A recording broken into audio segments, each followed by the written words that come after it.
आखिरकार कानून के शिकंजे में आ चुका है। पुलिस और प्रशासन ने बड़ी कार्रवाई करते हुए आरोपी मुल्ला अफरोज पर राष्ट्रीय सुरक्षा अधिनियम यानी कि NSA के तहत कार्रवाई की है। रिपोर्ट देखिए। संभल हिंसा का मास्टरमाइंड गिरफ्तार। NSA के शिकंजे में आया मास्टरमाइंड। NSA में बंद हुआ संभल का दंगई मुल्ला अफरोज। अफरोज पर अब चलेगा कानून का डंडा।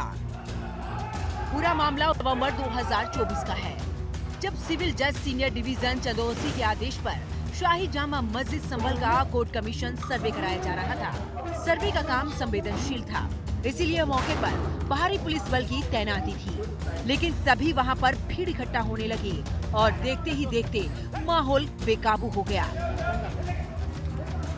उग्र भीड़ ने पुलिस पर पथराव और फायरिंग शुरू कर दी।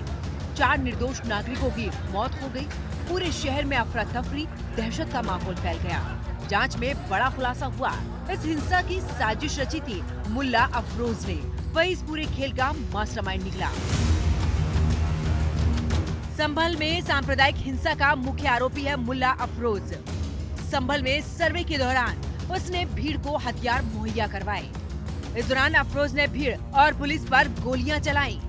मुल्ला अफरोज पर अयान और बिलाल की हत्या का आरोप है। शारिक साठा गैंग के लिए काम करता था मुल्ला अफरोज। पुलिस ने अफरोज को 19 जनवरी 2025 को गिरफ्तार कर जेल भेज दिया। लेकिन कहानी यही खत्म नहीं हुई। जेल में बंद अफरोज ने हाईकोर्ट में जमानत याचिका दाखिल कर बाहर आने की कोशिश की। इसी बीच पुलिस को पुख्ता इनपुट मिले कि अगर वो जेल से बाहर आया तो संभल एक बार फिर से हिंसा की आग में झुलस सकता है। इस इनपुट के बाद प्रशासन ने कोई रिस्क नहीं लिया और शारिक साठा के गुर्गे मुल्ला अफरोज पर NSA लगाया गया। अफरोज पर आरोप है कि उसने साठा के इशारे पर हिंसा करवाई। अफरोज 2012 से दुबई में छिपे साठा के संपर्क में था। अफरोज साठा के लिए चोरी की गाड़ियां और हथियार सप्लाई करता था। दिल्ली NCR से लग्जरी गाड़ियां चोरी कर बंगाल, असम के साथ नेपाल भेजता था।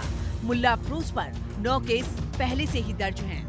24 नवंबर 2024 को हुई कोर्ट मॉनिटर्ड सर्वे के बाद में हुई हिंसा के मुख्य आरोपी शारिक साठा और गुलाम के गुर्गे मुल्ला अफरोज के ऊपर रासुका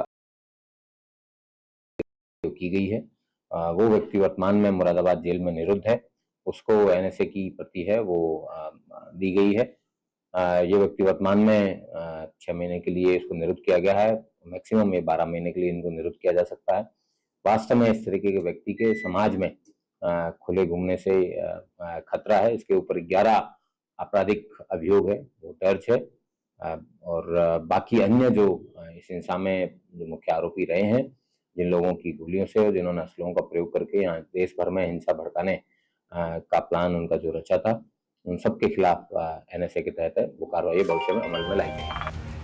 संभल में हुई भीषण हिंसा की मास्टरमाइंड पर हुई ये बड़ी कार्रवाई प्रशासन की बड़ी उपलब्धि मानी जा रही है। इस सख्त कार्रवाई से ये संदेश साफ है कि दंगे और हिंसा फैलाने वालों को बख्शा नहीं जाएगा। अब मुल्ला अफरोज लंबे समय तक जेल की सलाखों के पीछे रहेगा। आगे भी प्रशासन की नजर अफरोज जैसे उपद्रवियों पर टिकी रहेगी। संभल SP कृष्ण कुमार बिश्नोई ने बताया कि फिलहाल शारिक साठा विदेश में है और उसकी लोकेशन खंगाली जा रही है। खुफिया एजेंसियों के माध्यम से और अन्य विभिन्न एजेंसियों के माध्यम से उसको टारगेट किया जा रहा है और उसको इंटरपोल के माध्यम से भारत लाया जाएगा। फिलहाल संभल हिंसा के मामले में जो भी मुख्य आरोपी हैं उनके खिलाफ NSA के तहत कार्रवाई भी अमल में लाई जाएगी। आपको बता दें कि संभल में बीते साल 24 नवंबर को जिस तरह से शाही जामा मस्जिद के सर्वे के दौरान हिंसा भड़की थी, उसमें सपा सांसद जिया उर रहमान बर्क सहित 2750 लोगों के खिलाफ कार्रवाई की गई थी, जिसमें 40 लोगों को नामजद किया गया था और 2750 अज्ञात में दर्ज किए गए थे। हालांकि इस मामले में पुलिस अब तक 100 से अधिक आरोपियों को गिरफ्तार कर जेल भेज चुकी है। अरुण कुमार, हिंदी खबर, संभल। तो बहराइच के कैसरगंज में वन विभाग ने एक आदमखोर भेड़िए को